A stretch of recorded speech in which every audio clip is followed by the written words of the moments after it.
আসসালামু আলাইকুম viewers, Jannatul kitchen and ব্লগে আপনাদেরকে স্বাগতম। আবারও হাজির হয়েছে আপনাদের সামনে নতুন একটা ভিডিও নিয়ে। ভিডিওটি না টেনে সম্পূর্ণ দেখতে থাকুন। আজকে আপনাদেরকে তৈরি করে দেখাবো নরসিংদীর বিখ্যাত সবজি দিয়ে মুরগির মাংস। আর এখানে আমি নিয়ে নিয়েছি ছিম, বেগুন, ফুলকপি।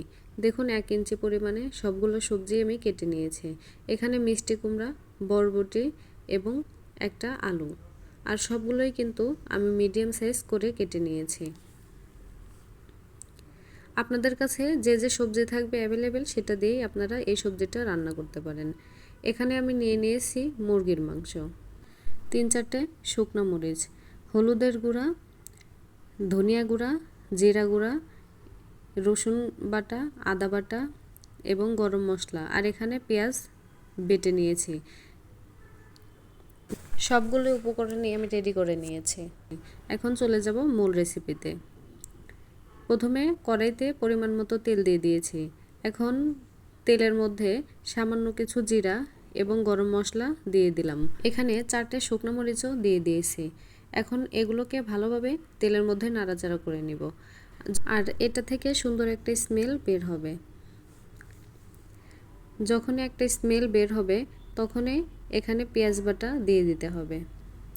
দেখুন এখানে আমি 2 থেকে 3 টেবিল চামচ পেঁয়াজ কুচি বা পেঁয়াজ বাটা দিয়ে দিয়েছি।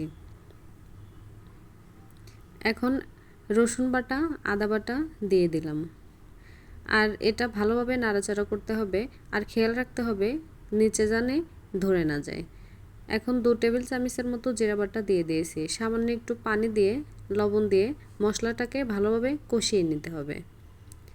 আগে থেকেই রাখা সব গুঁড়া মশলা দিয়ে দিলাম।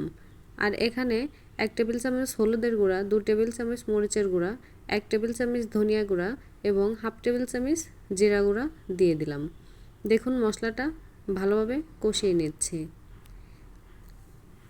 যখন দেখবেন মশলার উপরে তেল চলে এসেছে তখনই বুঝতে হবে মশলাটা ভালোভাবে কষানো হয়ে গিয়েছে। এখন এখানে মুরগির মাংসগুলো দিয়ে দেব। মুরগির মাংসটা থেকেই কিন্তু হালকা একটু পানি বের হবে।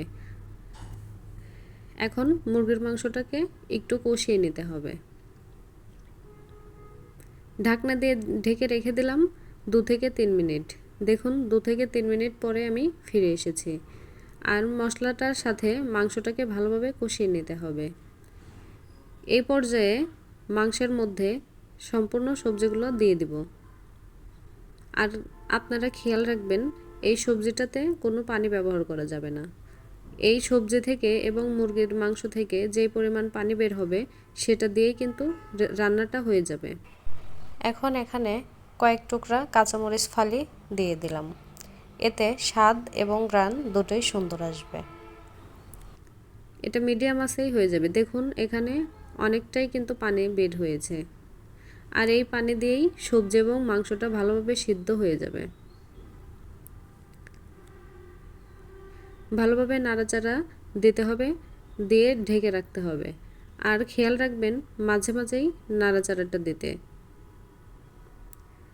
দেখুন সবজিটা আমার কিন্তু হয়ে গিয়েছে। নামানোর আগে আমি একটু ভেজে রাখা জিরার গুঁড়া দিয়ে নামিয়ে নেব। দেখুন সবজি এবং মাংস দুটোই অনেক ভালো সিদ্ধ হয়েছে। আর এটাতে আমি কিন্তু কোনো পানি ব্যবহার করিনি। এখন সার্ভ করে আপনাদের সাথে শেয়ার করছি। আর আমার রেসিপিটা যদি ভালো লেগে থাকে তাহলে সবাই লাইক, কমেন্ট, শেয়ার করবেন এবং আমার চ্যানেলের পাশেই থাকবেন। আবারও দেখা হবে নেক্সট ভিডিওতে। সে পর্যন্ত সবাই ভালো থাকবেন, সুস্থ থাকবেন। আল্লাহ হাফেজ।